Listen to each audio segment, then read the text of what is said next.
नमस्कार. आपला विकास युट्यूब चॅनलवरती तुम्हा सगळ्यांचं मनापासून स्वागत आहे. आणि तुम्ही मला इंस्टाग्रामवरती फॉलो करतच असाल आणि तिथे तुम्ही माझे शॉर्ट व्हिडिओज नक्कीच बघताय आणि खूप सारं प्रेम त्या शॉर्ट व्हिडिओजवरती आपला विकासच्या तुम्ही दाखवता. त्याच्याबद्दल मी मनापासून कृतज्ञता व्यक्त करतो तुम्हा सगळ्यांची.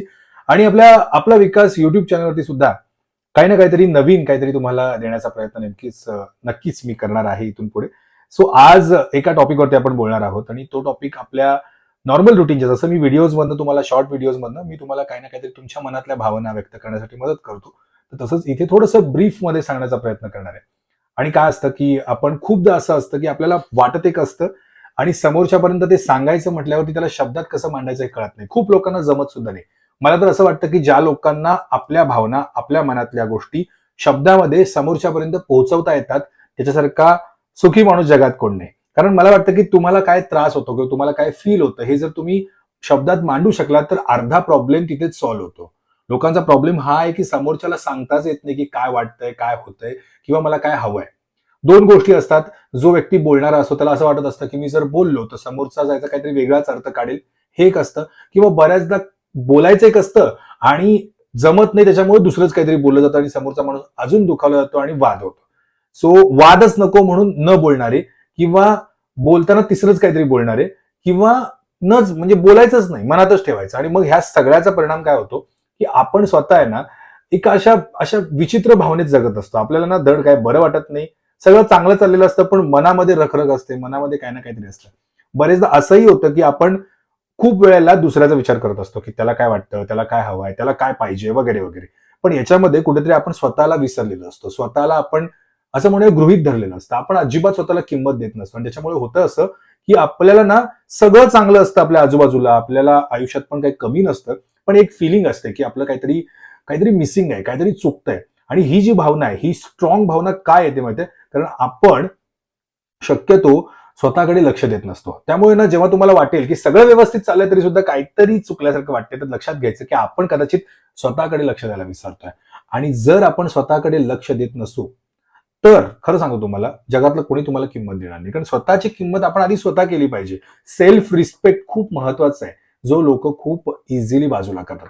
दुसरी गोष्ट, खूपदा असं होतं की आपण कोणाला तरी आपलं विश्व मानलेलं असतं. म्हणजे म्हणतो ना की तू मेरे लिए मेरी दुनिया है. अरे असं काही नसतं.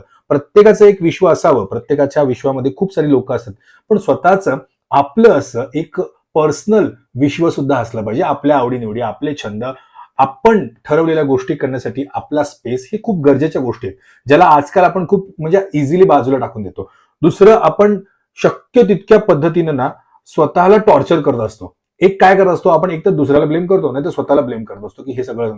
पण स्वतःला टॉर्चर करायला पण काहीतरी लिमिट आहे की नाही. लोक काय करतात माहितीये का, जर तुम्ही वीक आहात असं जर तुम्ही दाखवलं एकदा, की मग ते तुम्हाला अजून वीक कसं करता येईल असं बघतात. तुम्हाला त्रास कसा देता येईल हे बघतात. त्यामुळं असं म्हणत ना, दुनिया बहुत खराब आहे. दुनिया खराब वगैरे काही मला तरी वाटत नाही. बट एवढं नक्की कळतं की जर तुम्ही जशाच तसे नाही वागणार ना, तर तुम्हाला टपल्या बसत राहणार. म्हणजे मी ज्यांना फॉलो करतो, आदरणीय प्रल्हाद वामनराव, ते सांगतात की तुम्ही कोणाला गृहीत धरायचं नाही आणि कोणाला तुम्हाला गृहीत धरू द्यायचं नाही. आता ह्या गोष्टी करण्यासाठी तुम्हाला स्पिरिच्युअल अँगल माहित पाहिजे, ह्या सगळ्या गोष्टी माहित पाहिजे, तुम्ही ते फॉलो करालच. पण मला असं वाटतं की तुमच्या भावना व्यक्त करण्यासाठी, तुम्हाला जे वाटतं ते सांगण्यासाठी तुम्हाला थोडा प्रयत्न केला पाहिजे. नाहीतर नॉर्मली होतं कसं, तुम्हाला काय वाटतच नाही असं समोरच्याला वाटतं किंवा तुम्हाला जे वाटतं ते समोरच्यापर्यंत न पोहोचल्यामुळे प्रत्येक वेळेला तुम्ही सफर होत राहता. त्यामुळे तुम्हाला जो त्रास होतो, तुम्हाला जे वाटतं ते शक्य त्या पद्धतीने समोरच्यापर्यंत पोहोचवायचा प्रयत्न करा. आणि नाही पोहोचवता येत तर काही पण करा. शांतपणे समोरच्याला सांगा की बाबा मला असं असं म्हणायचंय, बघ माझ्या शब्दांनी तुला कळत नसेल तर माझ्या भावना तरी समजून घे. आणि जो आपला माणूस असतो ना, त्याला जरी आपले शब्द चुकीचे वाटले पण तो त्याच्या पलीकडच्या भावना जर समजून घेत असेल तर फरक पडतो. दुसरं, मी जसं म्हटलं की आपलं विश्व एक असलं पाहिजे, आपलं स्वतःचं एक विश्व असलं पाहिजे. प्रत्येक गोष्ट ह्याच्यासाठी, त्याच्यासाठी, ह्यांच्यासाठी असं नको आहे ना. आपण आपल्यासाठी थोडं जगायला शिकलं पाहिजे. क्षणभर विश्रांती घेऊन स्वतःला एक पॉज दिला पाहिजे, स्वतःला एक काहीतरी केलं पाहिजे, जसं की आपल्याला उत्साह वाटेल.